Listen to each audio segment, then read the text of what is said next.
Bonjour! Dans cette vidéo, j'ai choisi d'aborder le thème des traces écrites. D'abord parce que c'est un élément qui me semble important dans l'acte d'enseignement, et ensuite parce que ma conception de la trace écrite a beaucoup évolué au fil des années et j'avais envie de partager cela avec vous.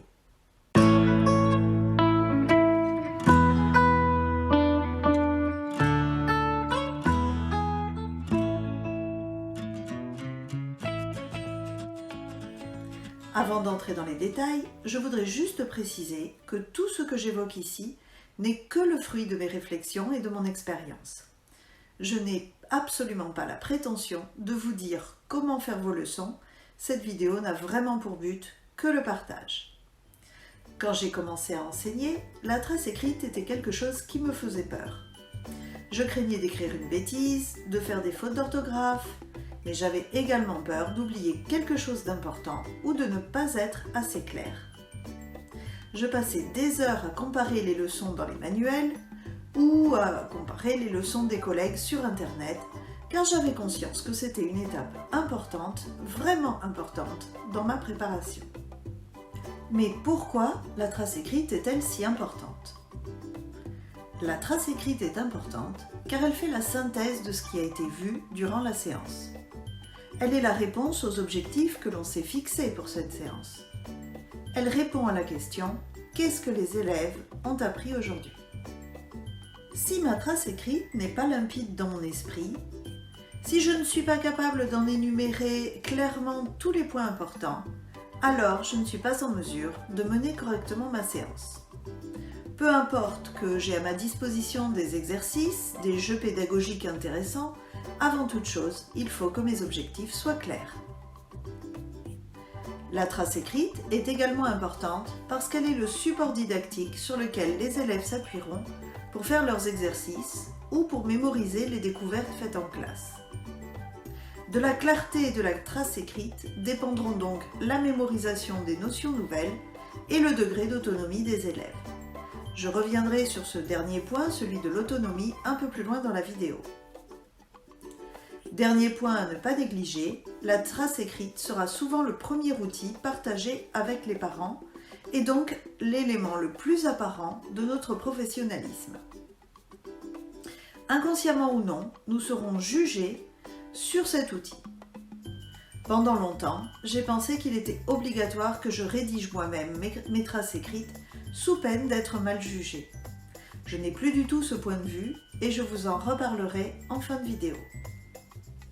Mais quelles formes peuvent prendre les traces écrites ? Qu'elles soient construites collectivement par l'ensemble de la classe ou bien apportées par l'enseignant, la trace écrite doit être soigneusement réfléchie en amont. Elle pourra ensuite prendre plusieurs formes qui dépendront de l'organisation choisie, de l'âge des élèves ou encore du temps dont dispose l'enseignant. Au fil des années, j'ai expérimenté plusieurs formes de traces écrites, chacune ayant ses avantages et ses inconvénients. J'ai commencé avec la leçon que l'on construit collectivement, que l'on écrit au fur et à mesure au tableau et que les élèves doivent ensuite copier. Je trouvais intéressant pour les élèves de voir la notion se construire sous leurs yeux et d'en comprendre la structure, le raisonnement. Je trouvais également intéressant qu'ils s'entraînent à recopier proprement, sans erreur et avec de plus en plus d'aisance, dans la perspective du collège. Par contre, cela prenait beaucoup de temps et c'était un écrit que je devais corriger alors que je ne manquais déjà pas de correction. À l'opposé, il y a la leçon fournie par l'enseignant. Elle peut être distribuée au fur et à mesure que l'on avance dans le programme et collée dans un cahier ou rangée dans un classeur. Elle peut également être donnée sous la forme d'un cahier ou d'un carnet de leçons dès le début de l'année scolaire. C'est le dispositif que j'ai retenu pour l'étude de la langue et les mathématiques, car il est nécessaire à mon fonctionnement actuel. Je reviendrai un peu plus loin dans cette vidéo sur les raisons de mon choix. Il y a également la leçon à trous, qui est finalement un compromis entre la leçon à recopier et la leçon fournie. Elle permet de ne pas perdre trop de temps en copie, tout en mettant les élèves en activité, puisqu'ils doivent réinvestir les notions vues durant la séance pour compléter les trous. J'utilise ce système pour les leçons d'histoire, de géographie et de sciences. En CM1, le programme en histoire en particulier est très conséquent. Il va de la préhistoire à plus ou moins Napoléon Bonaparte. Si mes élèves copiaient entièrement leurs leçons, on ne pourrait jamais boucler le programme, à moins de sacrifier les études de documents, ce que je ne souhaite pas. Avec les leçons à trous dans ces matières, mes élèves et moi, nous gagnons en sérénité. Les parents apprécient également car les leçons restent propres et lisibles et donc plus simples à apprendre. Il existe enfin un dernier dispositif que je trouve particulièrement intéressant en cycle 2, la leçon à manipuler. Comme son nom l'indique, ce type de leçon est interactif. Avec la leçon à manipuler, on peut soulever des languettes, sortir des étiquettes d'une enveloppe, dérouler des feuillets. Elle met l'élève en activité aussi bien au moment de la conception de la leçon que de sa révision ensuite. L'inconvénient est qu'elle exige elle aussi un gros travail de préparation et beaucoup de temps dans la mesure où les élèves doivent découper, coller, assembler. C'est la raison pour laquelle je ne l'utilise pas en tant que telle en cycle 3. Cependant, comme je trouve le procédé vraiment intéressant, je le propose en atelier de manipulation. Les élèves peuvent par exemple s'entraîner à trier les verbes en fonction de leur groupe et refaire l'activité autant de fois qu'ils le voudront. Cela peut être également très intéressant pour réviser des cartes en géographie en autonomie où il suffit de soulever la languette pour voir la réponse. Il y a enfin une dernière forme de trace écrite que je n'ai pas évoquée, l'affiche. Elle permet de garder la trace d'un travail de recherche ou encore de servir de rappel au fil de l'année. Mais quelle évolution pour le contenu des traces écrites! Dans ce domaine également, j'ai beaucoup évolué au fil du temps. Au début de ma carrière, je cherchais le contenu de mes traces écrites essentiellement dans des manuels, ceux qui étaient disponibles dans ma classe lorsque j'arrivais.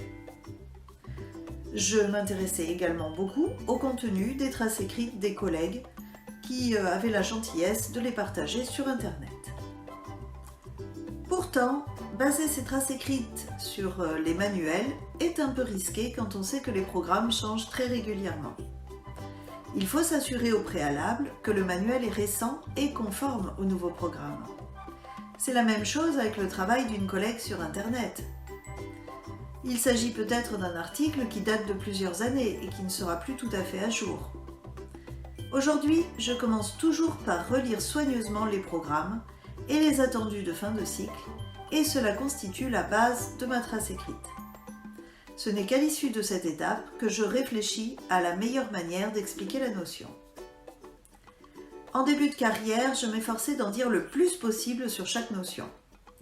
Mais je me suis assez vite rendu compte que les élèves étaient noyés sous les informations et parfois, souvent, découragés de relire leurs leçons. J'ai donc commencé par segmenter les notions à étudier en sous-parties. Et puis, au lieu de chercher à être exhaustive, je me suis efforcée d'être synthétique et d'aller à l'essentiel. Aujourd'hui, je fais des leçons actives, courtes, sur vidéoprojecteur, qui mettent tous les élèves en activité. J'en parle plus en détail dans 2 vidéos dont le lien apparaît ici. Et je privilégie les traces écrites visuelles avec des codes couleurs, des schémas et des cartes mentales. C'est d'ailleurs une des raisons pour lesquelles j'ai été ravie que les éditeurs Manière École me contactent pour écrire les carnets de leçons mathématiques de leur toute nouvelle collection Tipeee. Les traces écrites, mais pour quel usage?